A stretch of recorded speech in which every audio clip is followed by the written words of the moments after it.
Hello అండి, అందరికీ నమస్తే. Welcome to my channel B for Bujji. ఈరోజు అయితే నేను టమాటా రోటి పచ్చడి చేసేసానండి. నేను ఎలా చేశానో మీకు కూడా చూపించేస్తాను రండి. ముందుగా నేను ఒక పాన్ పెట్టుకుని దాంట్లో కొద్దిగా మెంతి గింజలు వేసుకున్నానండి. అవి కొంచెం వేగనివ్వాలి. తర్వాత దీంట్లో కొంచెం నువ్వులు ఒక 3-4 టేబుల్ స్పూన్లు 3 టేబుల్ స్పూన్లు నువ్వులు చాలు వేసుకుని అవి కూడా చిటపటలాడిన తర్వాత ఒక పక్కకు తీసేసుకుని పెట్టేసుకోవాలండి. అవి చల్లారనివ్వాలి. ఇప్పుడు అదే పాన్లో కొంచెం నూనె పోసుకోవాలి.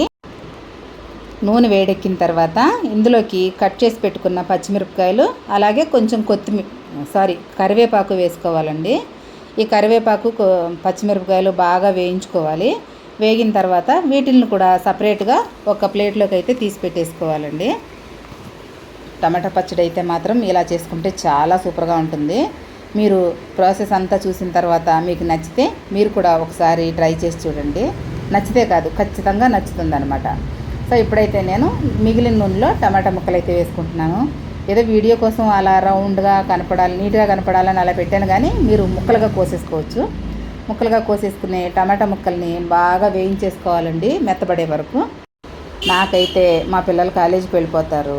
దాంతో నాకు కెమెరా పట్టుకునేవాళ్ళు లేక ఒక చేత్తో కెమెరా ఒక చేత్తో వంట. మా ఆయనేమో షాప్లో ఉంటారు. ఒక చేత్తో కెమెరా ఒక చేత్తో గరిటె పట్టుకుని తిప్పడం అయితే కష్టంగా ఉంది. అందుకే మీకు వీడియో సరిగా వస్తుందో లేదో మరి. ఇక ఇప్పుడైతే రోట్లో నువ్వులు మెంతులు ఫస్ట్ వేయించుకున్నాను కదా, అవైతే వేసేసి మెత్తగా నూరేసుకున్నానండి. ఇవి నూరేసుకున్న తర్వాత దీంట్లోకి పచ్చిదే జీలకర్ర వేసుకోవాలన్నమాట. ఈ జీలకర్ర మెంతులు ఇవన్నీ బాగా మెత్తగా నూరుకోవాలి.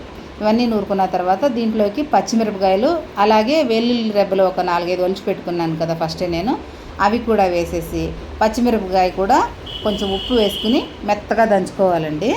ఉప్పు వేస్తే పచ్చిమిరపకాయ తొందరగా నలిగిపోద్ది అనమాట. ఇవన్నీ బాగా నూరుకోవాలండి. పచ్చిమిరపకాయ కూడా కొంచెం మెత్తగా నలగాలి. నలిగిన తర్వాత చింతపండు, మీకు పులుపు కారం ఎంత వేసుకున్నారో దాన్ని బట్టి అయితే చింతపండు వేసుకోవాలండి. నేను కారం ఎక్కువ వేసుకున్నాను.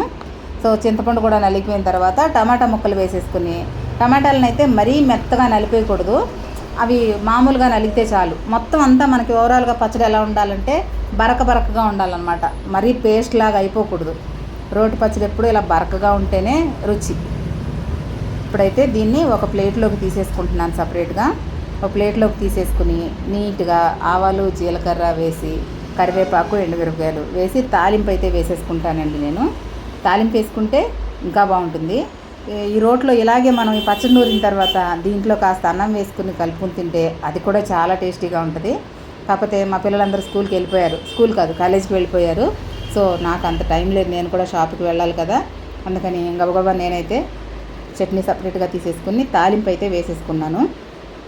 నిజంగా అండి ఈ చట్నీ ఎంత టేస్ట్ ఉందంటే కాస్తంత నెయ్యి వేసుకుని వేడివేడి అన్నంలోకి పచ్చడి వేసుకుని తింటే నిజంగా అమృతం అనమాట.